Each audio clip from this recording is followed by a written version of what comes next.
Salam, bugünkü mövzumuz genetikadır. Charles Darwin təkamülün hərəkətverici amillərinin sırasında irsiyyət və dəyişkənliyi də qeyd edirdi. İrsiyyət anlayışı, yəni o dövrlərdən insanlara məlum olsa da, alimlərə məlum olsa da, ancaq irsiyyətin açılışını, anlayışını izah edə bilmirdilər. Və onun qanuna uyğunluqlarını ilk dəfə Çex alimi Gregor Mendel tərəfindən 19-cu əsrdə verildi və beləliklə genetika elminin əsası qoyuldu.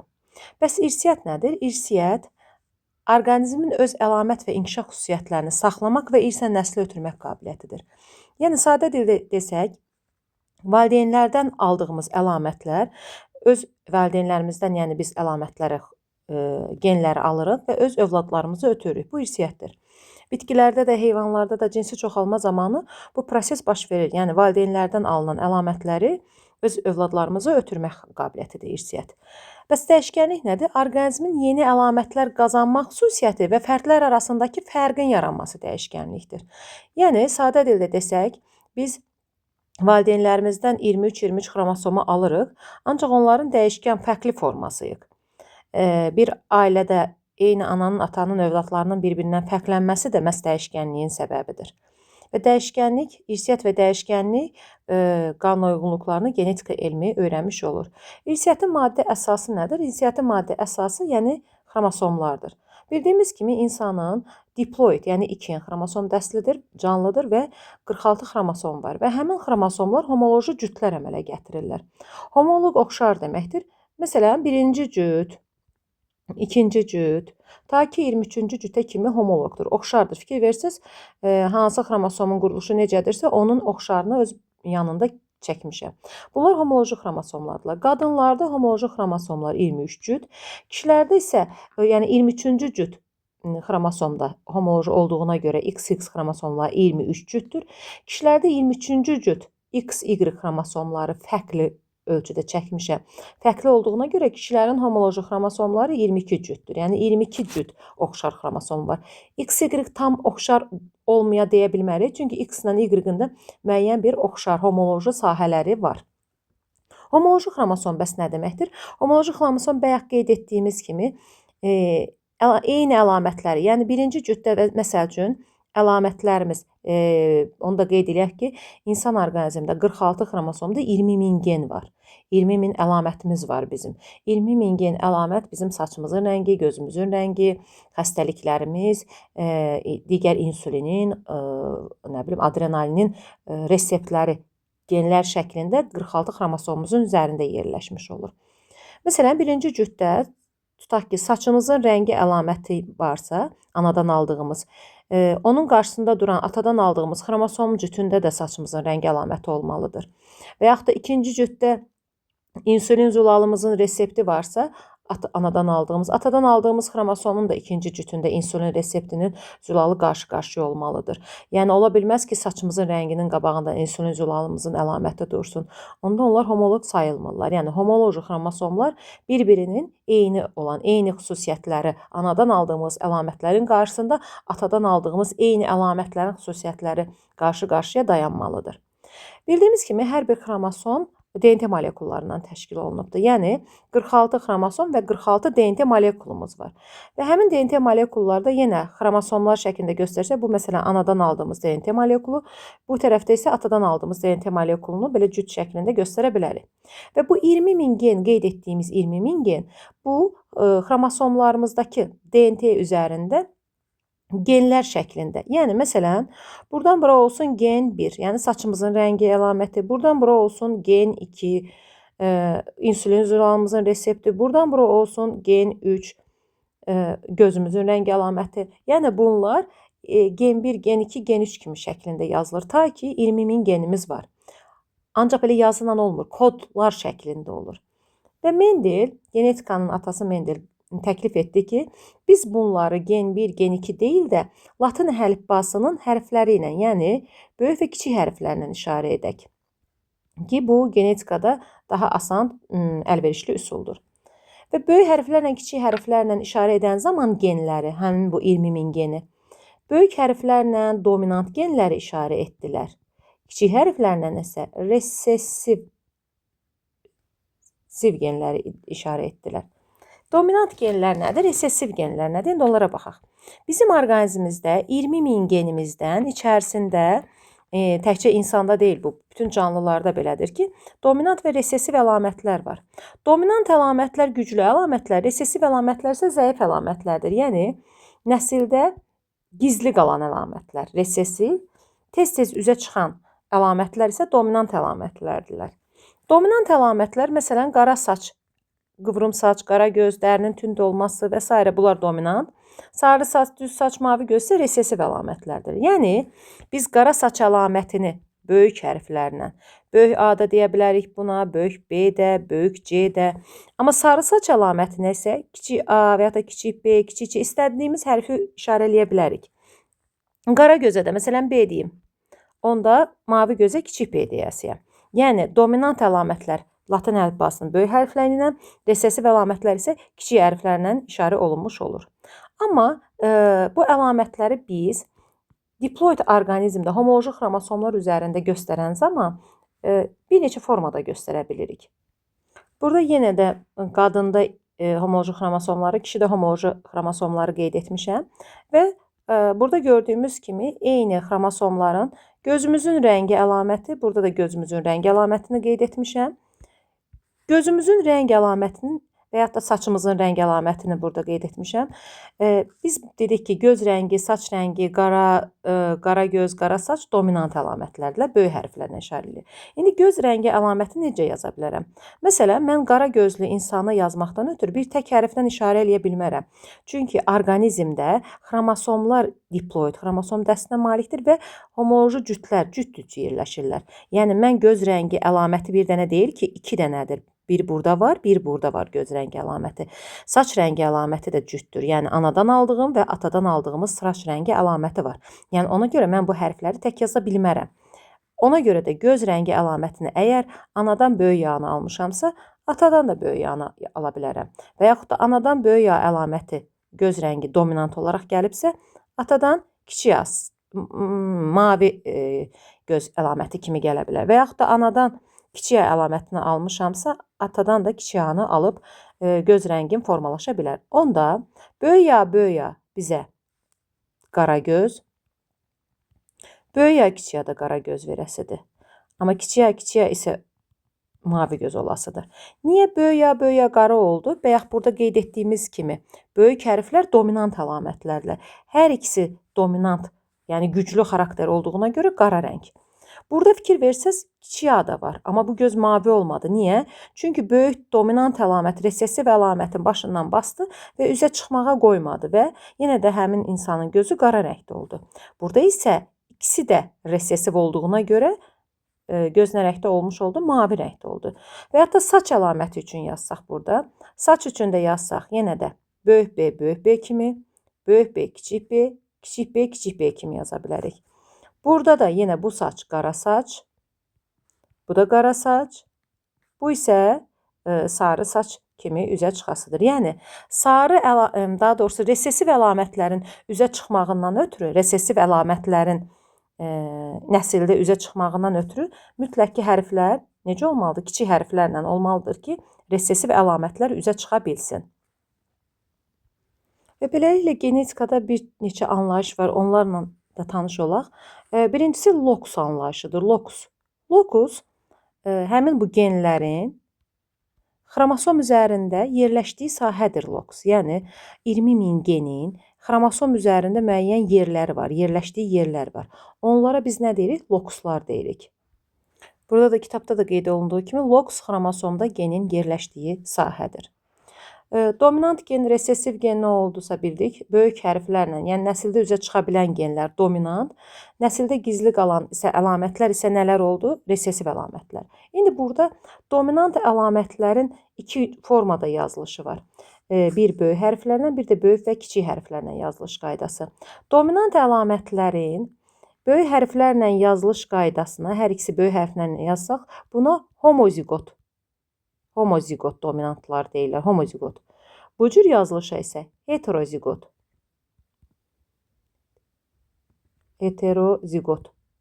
dominant əlamətlər deyirlər. Homozigot, yəni hər iki hərf böyük hərfdir və homozigot dominantdır. Bu isə heterozigot dominantdır. Bəs yaxşı, resessiv əlamətlərin necə adlandırır? Resessiv əlamətlər də homozigotdur, amma resessivdir. Bu isə dominantdır. Deməli, hər iki hərfin böyüyünü yazanda olur homozigot dominant, bir böyük birini kiçik yazanda heterozigot dominant, iki dənə kiçik hərfi yazanda isə homozigot resessiv olmuş olur. Yəni burada dominant gen anlayışı da, resessiv gen anlayışı da verilibdir ki, dominant gen həm homozigot, həm də heterozigot vəziyyətdə yazılır. Resessiv gen isə yalnız homozigot vəziyyətdə yazıla bilər. Yəni resessivi biz heterozigot vəziyyətdə yaza bilmirik. Fenotip və genotip anlayışına baxsaq, genotip bu 20.000 genimizin, yəni insan orqanizmində valideynlərdən alınan genlərin cəmi genotipi təşkil edir. Yəni sadə dildə desək, şagirdlərin bəzən çaşdığı məqamlar var ki, genotip yazılış qaydası. Yəni mən qara gözü necə yazdım, böyüyə kimi, başqa necə yazdım, böyüyə, kiçiyə kimi, mavi gözü necə yazdım, kiçiyə kimi. Yəni yazılış qaydası genotipdir. Yəni həmin genlər bizim xromosomlarda, DNT molekulunda necə yerləşir, böyüyə kimi, ya böyüyə, kiçiyə kimi, ya kiçiyə kimi, bu genotipdir. Bəs fenotip anlayışı nədir? Fenotip isə orqanizmin xarici və daxili əlamətlərin cəmi. Yəni necə başa düşək? Tutaq ki, mən qara rəngi böyüyə kimi yazdım. Amma rəng olaraq nə rəngi yaratdı bu qara rəngi? Və ya da sarı saçı necə yazıram? Kiçik B. Soruşsalar ki, kiçik B hansı saç əlaməti deyəcəm sarı. Yəni bu üzə verdiyi rəng, üzə çıxan, gözlə görünən, hətta indi düzdür, bütün biz 20.000 genimizin əlamətini gözümüzlə görməyimiz mümkün deyil. Amma yəni ki, dilimizlə dediyimiz yəni rəng, forma, bunlar isə nələrdir? Fenotiplərdirlər. Sonra allel gen anlayışı var. Allel gen homoloji xromosomların eyni sahəsində yerləşən genlərdirlər. Yəni bayaq burada qeyd etdiyimiz kimi atadan və anadan aldığımız göz rəngini sonra A hərflərlə işarə etdik. Həmin göz rəngləri, yəni lokusda yerləşən göz rənglərini biz hərflərlə işarə edəndə, bax bunlar artıq allel genlər sayılırlar. Yəni bir əlaməti bildirən eyni əlaməti bildirirlər. Böyük A da göz rəngini bildirir, kiçik A da göz rəngini bildirir. Bunlar öz aralarında allellik təşkil edirlər. Bu şəkildə olduğu kimi, məsələn, burada A tutaq ki, göz əlaməti, kiçik A da göz əlaməti. Bunlar öz aralarında allellik təşkil edirlər. Yəni, allel gen homoloji xromosomların eyni sahəsində bir əlaməti tənzimləyən alternativ genlər cütüdür. Yəni, böyük A-sı, kiçik A-sı və ya da böyük A. Bunlar allel genlərdirlər. Bir də var qeyri-allel genlər. Qeyri-allel genlər isə artıq, məsələn, digər hərflə işarə etdiyimiz saç rəngi. Böyük A-la kiçik B və ya da kiçik A-la böyük B hərfləri bir-birlərindən artıq qeyri-allellik təşkil edirlər. Yəni, eyni hərflərə allel, müxtəlif hərflərə isə biz qeyri-allel genlər deyirik. Bir də burada homozigot, heterozigot anlayışı var və homozigot bayaq da qeyd etdiyimiz kimi eyni hərflərlə yazırıqsa bunlar homozigotlar, müxtəlif, yəni böyük kiçik hərflərlə yazırıqsa heterozigotlardır. Homozigotlar nəsildə parçalanma verməyənlər, eyni tip qametlərdirlər. Yəni eyni tip qamet hazırlayan fərdlərdirlər. Heterozigotlar isə nəsildə parçalanma verənlərdirlər. Yəni nə deməkdir nəsildə parçalanma verib verməmək? Biz bu yazdığımız formanı, yəni 2N formasında yazmışıq. Bu da 2N deməkdir. Yəni diploid xromosom dəstli orqanizm. Biz də bunu 2N kimi yazmışıq. Yəni hər hansı bir canlının, insandan gedirsə söhbət, insanda göz rəngi əlamətini 2A-la, yəni anasından aldığı göz rəngi atasından, anasından, atasından aldığı, anasından və atasından aldığı göz rəngi kimi yazmışıq. İndi qamet əmələ gələn zaman, bildiyimiz kimi qamet nə zaman əmələ gəlir? Meyoz bölünmə zamanı. Meyoz bölünmə zamanı 2N-dən qametlər yaranır və hər bir qametin xromosom dəsti N-ə düşür. Hər bir qametin xromosom dəsti N-ə düşür. Yəni, qamet əmələ gətirən zaman, əgər bu fərd ikisi də böyük A varsa, yəni ki, fərdin xromosomlarında 2 dənə, yəni göz rənginin əlamətləri ikisi də eyni böyük yağdırsa, əlbəttə ki, bunun bir dənə böyük yağısı gəlib qametə düşəsidir. Başqa çünki verəcəyi bir hərf yoxdur axı. Kiçik ya olsa, məsələn, mavi gözlü insanda, meyoz zamanı onun qametində bir dənə kiçik əmələ gələsidir. Əlbəttə ki, insanın qameti dişidirsə yumurta hüceyrə, erkəkdirsə spermatozoid adlanır da. Yəni yumurta hüceyrəsində ayda bir dəfə yaranan aybaşı sikli zamanı yumurta hüceyrəsinə bir dənə böyük yağ hərfi düşəsidir. Əgər mavi gözlü qadındırsa, bir dənə böyük yağ düşəsidir. Kişilərdə əgər böyük yağ kişidirsə, spermatozoidə bir dənə böyük yağ düşəsidir. Yox, əgər mavi gözlü kişidirsə, spermatozoidə bir dənə kiçik yağ hərfi düşəsidir. Amma heterozigotlarda isə qamet əmələ gələn zaman iki forma qamet əmələ gələ bilər. Yəni bu qametin həm eni böyük yağ da düşə bilər, həm də kiçik yağ düşə bilər. Yəni ayda bir dəfə aybaşı siklində əgər yumurta hüceyrə əmələ gəlirsə, ya böyük yağ ola bilər, növbəti ay əmələ gələn yumurta hüceyrəyə kiçik yağ, yəni mavi əlamət düşə bilər.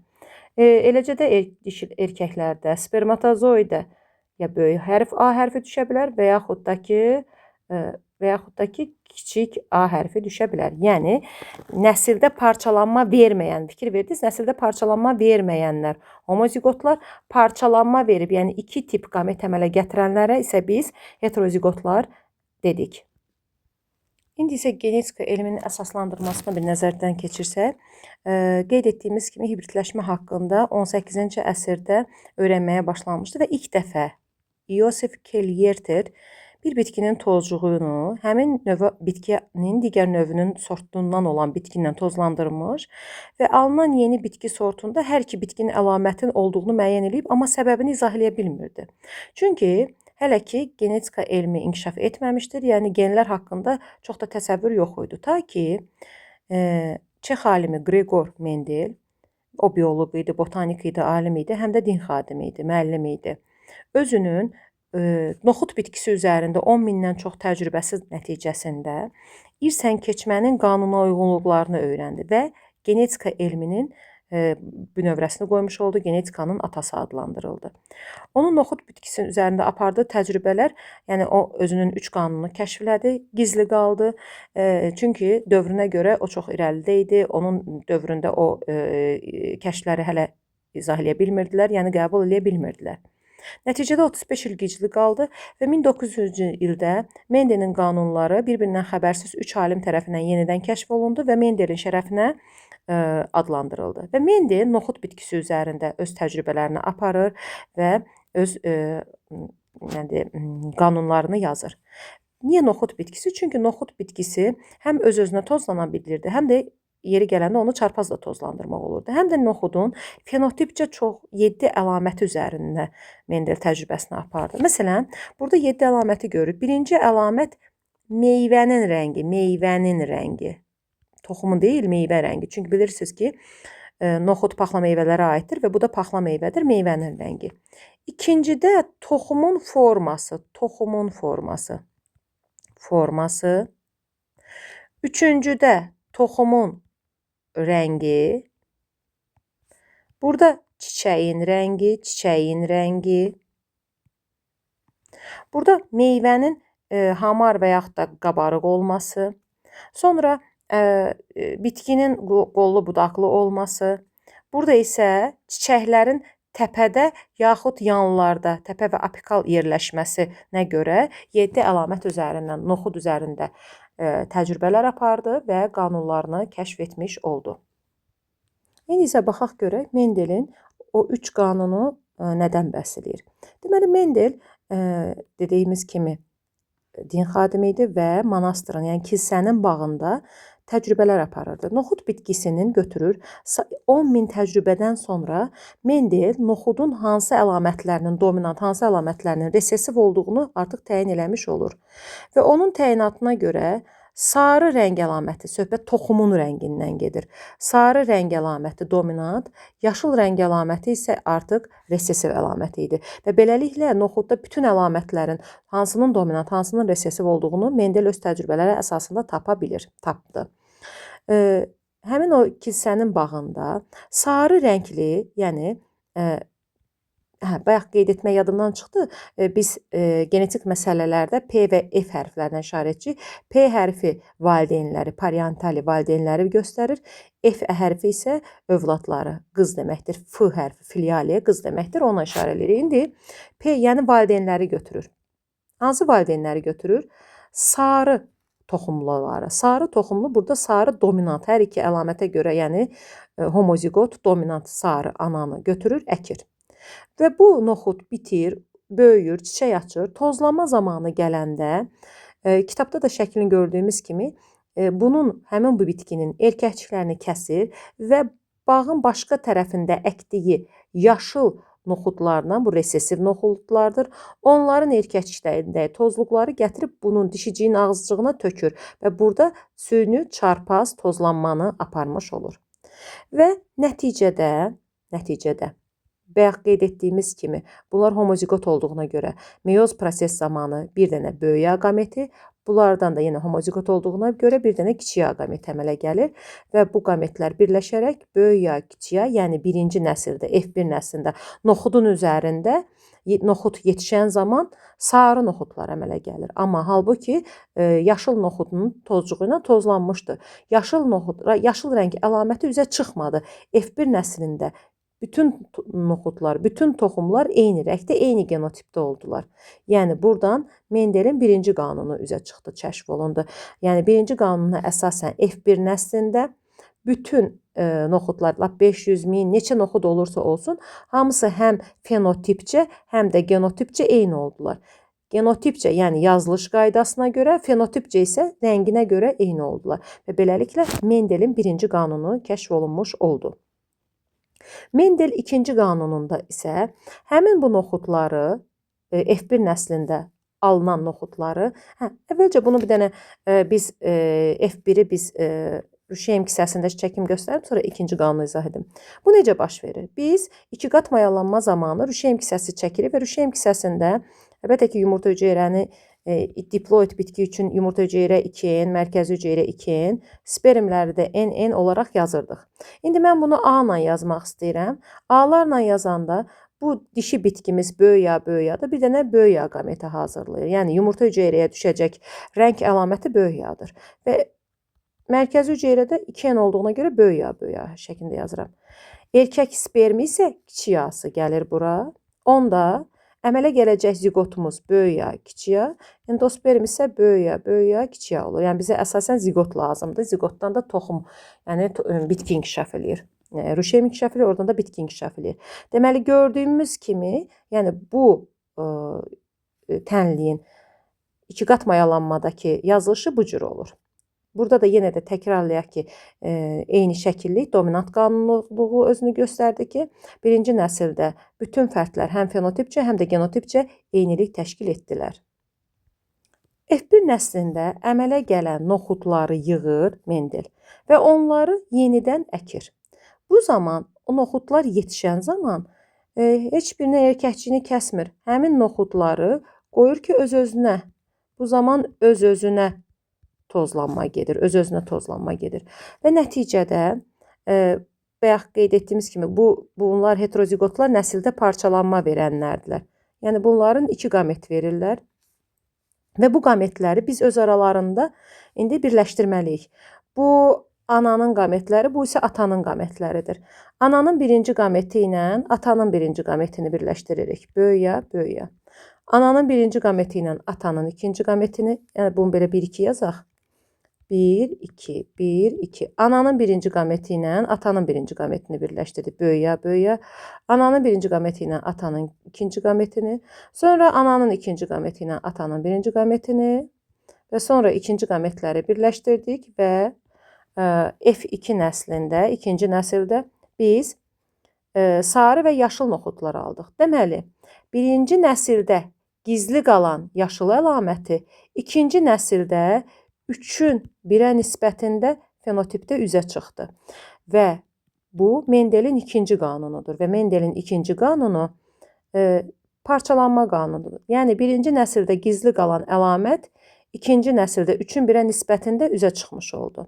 Burada gördüyümüz kimi 4 dənə noxud alınıbdır. Əslində 4 deyil, tutaq ki 1000 dənə noxud alınırsa, 1000 noxudun 25 hissəsi böyüyə, böyüyə, 50 hissəsi, yəni 50% böyüyə, kiçiyə, 25 hissəsi, yəni 25% kiçiyə, kiçiyə olurlar. Bu 1000 dənə noxud da olsa nisbət belədir. 500 dənə də noxud olsa, 100 dənə də noxud olsa nisbət bu cür olur. İndi burada baxsaq ki, sarı noxudlar hansılardır? Bildiyimiz kimi, yuxarıda da qeyd etdiyimiz kimi, bunlar da sarı noxudlardılar. Yəni sarı necə? Homozigot dominant noxudlar. Bu noxudlar isə sarı noxudlardılar, amma heterozigot sarı noxudlardılar. Bunlar isə yaşıl resessiv noxudlardılar. Və yaşıl noxudlar 3-ün 1-ə nisbətində üzə çıxdılar F2 nəslində. Bu da oldu Mendelin ikinci qanunu. Yəni burada dominantlarla resessivlərin nisbəti 3-ün 1-ə nisbətində oldu. Yəni nəslin 4də 3-ünü sarılar, 4də 1-ni isə yaşıl fərdlər təşkil etmiş oldu. Bu çarpazlaşma üçün biz rüşeym kisəsi çəksək, yenə də ana bitkinin qametlərdən dedik ki, böyük yağ da ola bilər, kiçik yağ da. Böyük yağdan çəksək qametini, mərkəzi hüceyrəsi böyük yağ. İndi burada atanın böyük yağ qameti ilə birləşdirmişdik bəyaqların, bax buradakı. Yəni bu çəkdiyim, bir dəqiqə fərqli rənglə göstərək. Bax bu çəkdiyim indi birinci, bunun rüşeym kisəsində çəkib göstərirəm. Nə olur? Böyük yağ, mərkəzi hüceyrəsi də 3 dənə böyük yağ. Bu birincinin. İndi bunun üçün çəksəm, yəni bir dəqiqə.